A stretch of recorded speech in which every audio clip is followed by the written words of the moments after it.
حضرت یوسف بن مالک رضی اللہ تعالیٰ عنہ نے حضرت عبداللہ بن عمر رضی اللہ تعالیٰ عنہ سے فرمایا، انہوں نے کہا، ایک سفر میں جو ہم نے کیا تھا، نبی کریم صلی اللہ علیہ وآلہ وسلم ہم سے پیچھے رہ گئے اور آپ صلی اللہ علیہ وآلہ وسلم ہم سے اس وقت ملے جب عصر کی نماز کا وقت آن پہنچا۔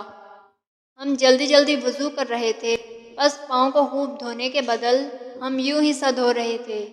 یہ حال دیکھ کر آپ صلی اللہ علیہ وآلہ وسلم نے بلند آواز سے پکارا، دیکھو ایڑیوں کی خرابی دوزخ سے ہونے والی ہے۔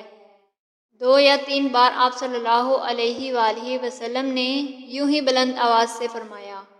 صحیح بخاری حدیث نمبر 60۔ حضرت عبداللہ بن عمر رضی اللہ تعالیٰ عنہ نے فرمایا، میں نے رسول اللہ صلی اللہ علیہ وآلہ وسلم کو یہ فرماتے ہوئے سنا کہ میں سو رہا تھا، اسی حالت میں مجھے دودھ کا ایک پیالہ دیا گیا، میں نے خوب اچھی طرح پی لیا، حتیٰ کہ میں نے دیکھا کہ تازگی میرے ناخنوں سے نکل رہی ہے۔ پھر میں نے اپنا بچا ہوا دودھ عمر بن خطاب کو دے دیا۔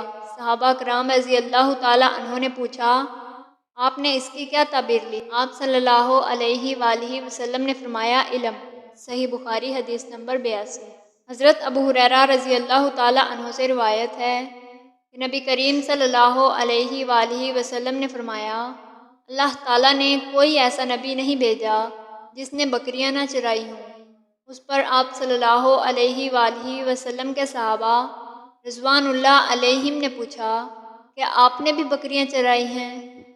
فرمایا کہ ہاں، کبھی میں بھی مکہ والوں کی بکریاں چند قیراط کی تنخواہ پر چرایا کرتا تھا۔ صحیح بخاری حدیث نمبر 2262۔